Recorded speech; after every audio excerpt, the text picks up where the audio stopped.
Good evening বন্ধুরা, Rumpa's healthy food চ্যানেলে সবাইকে স্বাগত। আজ আমি আপনাদের জন্য নিয়ে এসেছি আলু পোস্ত কিভাবে ভাজবেন। আর বাঙালিদের ফেভারিট এটা, সবার বাড়িতে গেস্ট এলে এরকম আলু ভাজা বানানো হয়, সেটা কিভাবে বানাবেন দেখে নিন। তার জন্য আমি কয়েকটা আলু নিয়েছি। এটা আগে থেকেই ধুয়ে নিয়েছি, কারণ এখন নতুন আলু কাদা ভর্তি, তাই আগে ধুয়ে কেটে নিয়েছি।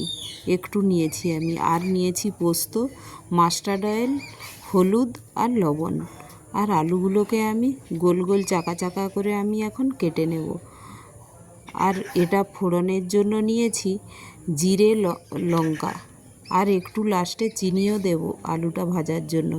এখন আমি কুকার নিয়েছি, তার মধ্যে একটু জল দিয়ে, হাফ গ্লাসের মতো জল নিয়েছি, তার মধ্যে দিয়ে দিলাম স্বাদ মতো লবণ আর পরিমাণ মতো হলুদ দিয়ে আমি যে গোল গোল করে চাকা চাকা করে আলুটা কেটেছি সেটা ওই কুকারের মধ্যে দিয়ে দিলাম।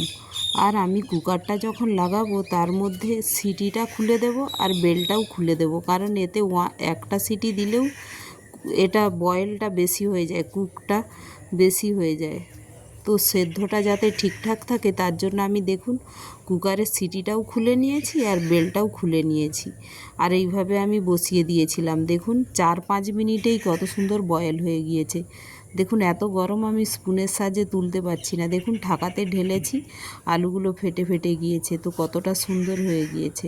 এখন তাওয়া আমি বসিয়ে দিয়েছি, তাতে তেল দিয়ে দিলাম আর ফোড়নে জিরে, লঙ্কা দিয়ে তার মধ্যে এক এক করে আলুগুলো আমি ভেজে নিচ্ছি।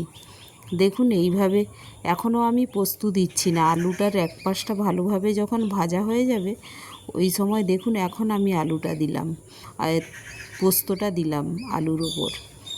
এখন আমি এটা যখন এক পাশটা ভালোভাবে ভাজা হয়ে যাবে তখন আমি উল্টে দেব।